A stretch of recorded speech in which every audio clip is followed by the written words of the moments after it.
2:32 a.m. Strait of Hormuz. One false signal, that's all it takes.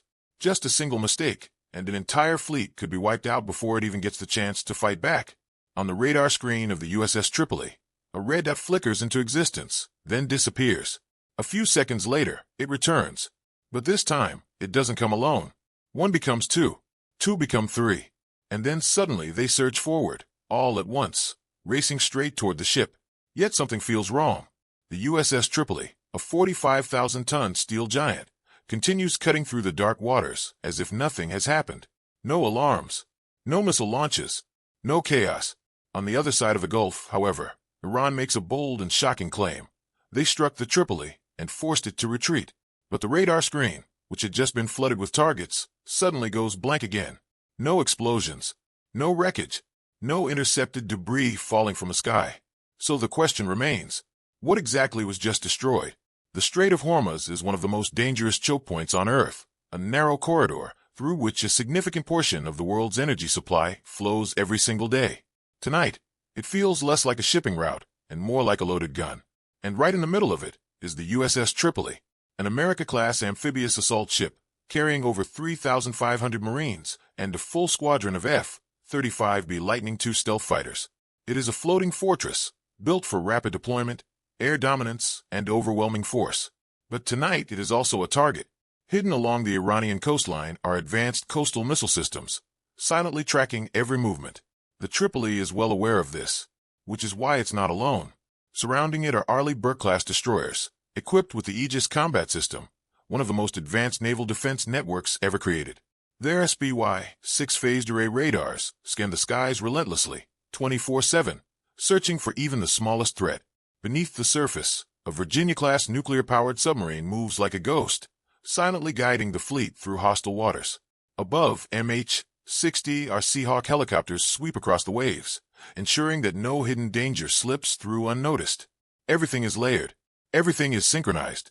This is what modern naval warfare looks like, a perfectly coordinated machine of sensors, weapons, and data.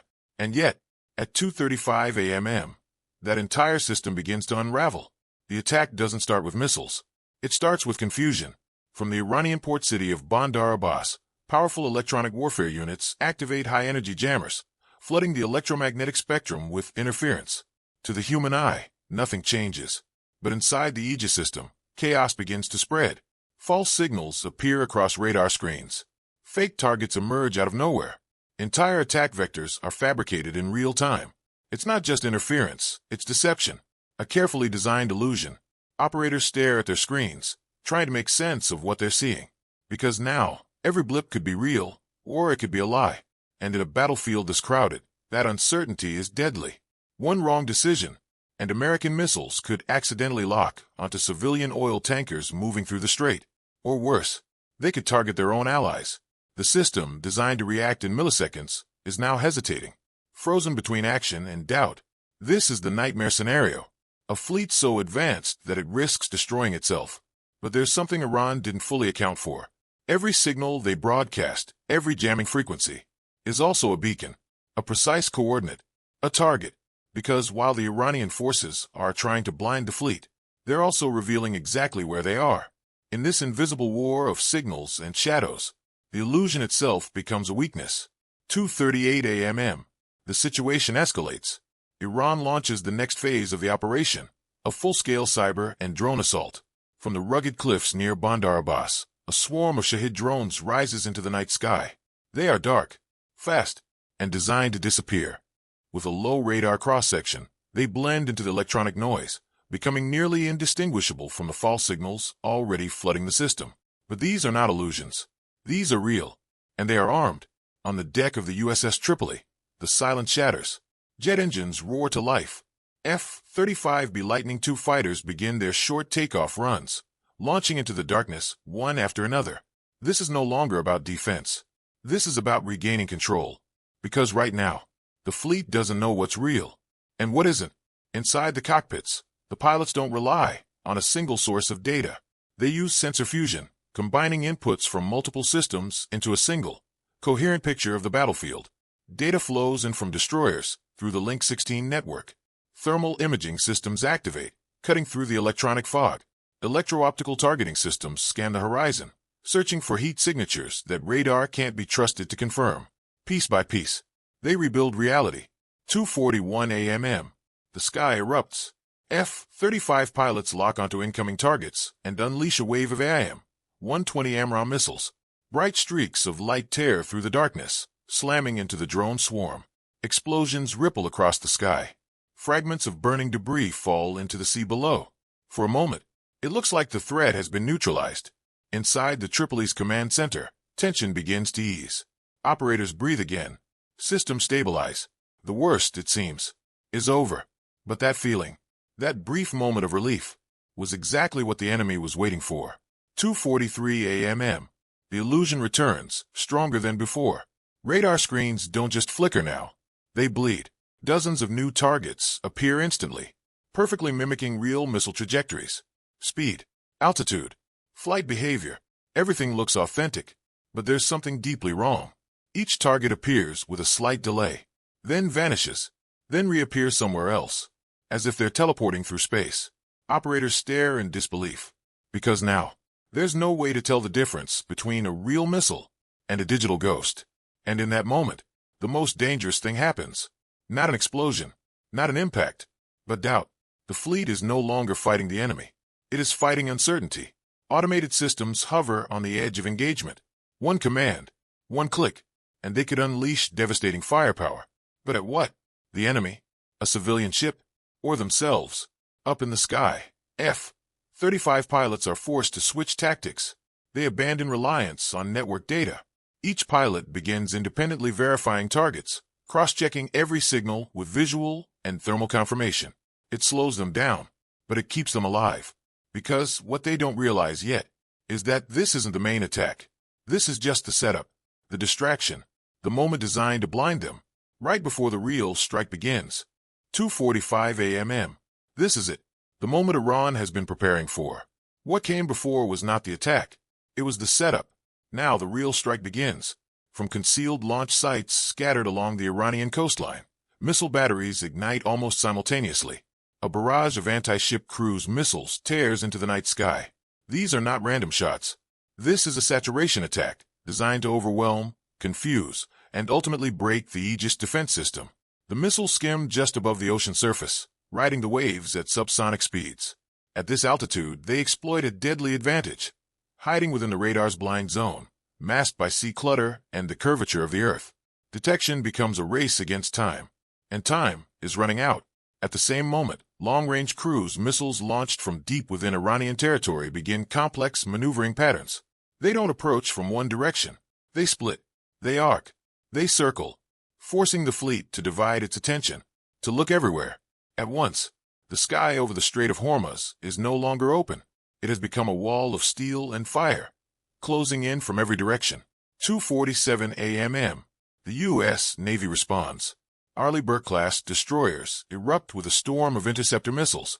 Vertical launch systems roar as SM-6 missiles blast into the sky in rapid succession. Each one is guided by a desperate calculation, which target is real and which one is not. The system is overloaded. Dozens of incoming threats, multiple trajectories, constant interference. The Aegis system is no longer operating perfectly. It's struggling. High above, 2 F-35B fighters take on a new role. They are no longer just fighters. They become forward eyes for the fleet, stealthy nodes feeding targeting data back to the destroyers below. Inside their cockpits, warning tones echo relentlessly. Lock, unlock, relock, targets shift, signals distort. The pilots are pushed to their absolute limits. Still they fire, one missile after another, trying to thin the incoming storm. But the sheer volume of the attack begins to create something far more dangerous than missiles. A fog of war so dense that even the most advanced systems begin to fail. 2:48 a.m. And then, it happens. A single mistake, a single deception, that nearly changes everything. An Iranian decoy drone, engineered to perfectly replicate the electronic signature of a high-value cruise missile, slips into the chaos. To the sensors, it looks real.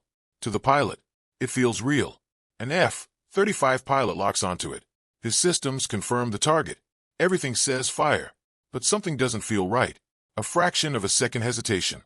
His thumb hovers over the trigger, and in that moment, He realizes the truth. It's a phantom, a fake. But that hesitation, that single lost second, creates a gap. And through that gap, a real missile gets through. A low-flying Nor cruise missile, shielded by sea spray and electronic chaos, slips past the outer layers of defense. It's moving fast, closing in. Less than 8 kilometers from the USS Tripoli. On board the ship, alarms finally scream. The last line of defense activates. The CIWS, close-in weapon system. A 20mm Vulcan cannon spins to life with a terrifying mechanical shriek. It unleashes a relentless stream of tungsten rounds into the darkness. A wall of fire. A final shield. The entire ship vibrates under the force. Every sailor feels it in their bones. The missile breaks through the darkness. And then, it's torn apart. Just 1,000 yards from impact, a massive fireball erupts in the night sky, bathing the Tripoli in a hellish orange glow. For a moment, they survived. But survival comes at a cost. Ammunition is running low. Systems are strained.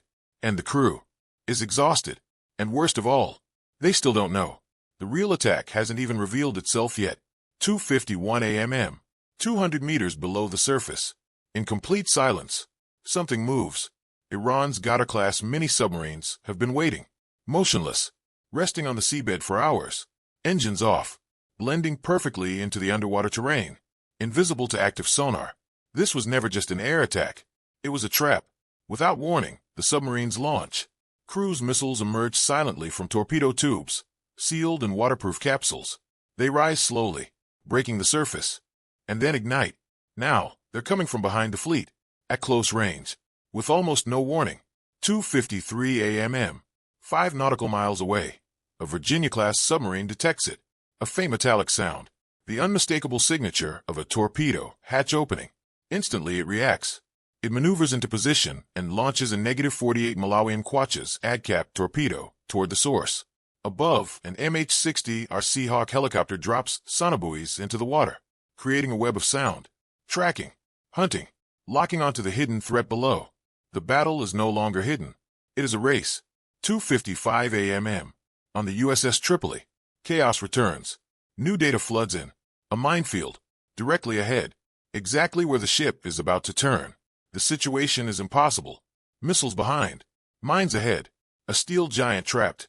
Full stern, maximum power. The engines roar.